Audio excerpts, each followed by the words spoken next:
5 berita terpopuler hari ini Kamis 30 April 2026 di Bloomberg Technos Flash 5. Yang pertama, Presiden Prabowo Subianto mempersilahkan WNI kabur dari Indonesia. Presiden Prabowo Subianto menyatakan masyarakat yang merasa tidak puas dipersilahkan kabur ke luar negeri. Pernyataan ini pun memicu perdebatan publik. Sebagian masyarakat menilai pernyataan tersebut sebagai bentuk keterbukaan, sementara lainnya menganggap hal ini kurang empati terhadap kondisi dalam negeri. Pemerintah menegaskan bahwa pernyataan tersebut bukan ajakan literal melainkan dorongan agar masyarakat bersaing secara global. Namun demikian, kritik terus bermunculan terutama terkait tantangan ekonomi dan lapangan kerja di dalam negeri.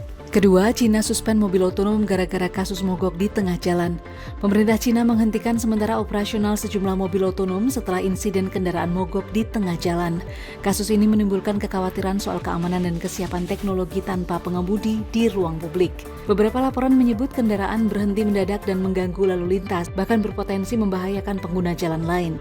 Otoritas kini melakukan evaluasi ketat terhadap sistem AI dan regulasi kendaraan otonom. Langkah ini menunjukkan bahwa meskipun teknologi berkembang pesat, aspek keselamatan tetap menjadi prioritas utama sebelum implementasi luas dilakukan. Ketiga, Hakim vonis pendiri e-Fishery Gibran Huzaifah 9 tahun penjara. Pendiri startup perikanan e-Fishery Gibran Huzaifah divonis 9 tahun penjara oleh pengadilan. Vonis ini terkait kasus hukum yang menyeretnya dalam dugaan pelanggaran tertentu yang merugikan pihak lain. Hakim menyatakan bahwa keputusan diambil berdasarkan bukti kuat selama persidangan. Kasus ini menjadi perhatian publik karena melibatkan tokoh startup yang sebelumnya dikenal sukses di sektor teknologi perikanan. Banyak pihak menilai keputusan ini bisa menjadi preseden yang penting bagi tata kelola dan transparansi di ekosistem startup Indonesia. Keempat, Hakim militer ancam paksa Andri Yunus jika tak mau bersaksi. Dalam sidang militer yang tengah berlangsung, Hakim mengeluarkan peringatan keras kepada saksi sekaligus korban Andri Yunus. Jika tidak hadir atau menolak memberikan kesaksian, Hakim menyatakan akan mengambil langkah tegas berupa penjemputan paksa. Sikap ini diambil untuk memastikan proses hukum berjalan lancar dan tidak terhambat. Kasus ini menyita perhatian karena menyangkut kedisiplinan dan kewajiban hukum dalam lingkungan militer. Pengadilan menegaskan bahwa setiap saksi memiliki tanggung jawab untuk memberikan keterangan secara jujur demi mengungkap fakta persidangan. Kelima, ekonom wanti-wanti penarikan SAL dari perbankan, ini dampaknya.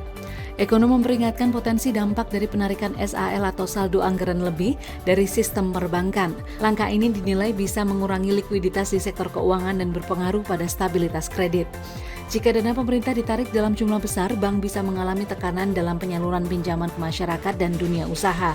Hal ini berpotensi memperlambat pertumbuhan ekonomi. Para ahli menyarankan agar kebijakan dilakukan secara hati-hati dan terukur agar tidak mengganggu keseimbangan sistem keuangan nasional. Itu dia 5 berita terpopuler pilihan Bloomberg Technos hari ini. Ikuti terus update selanjutnya di www.bloombergtechnos.com.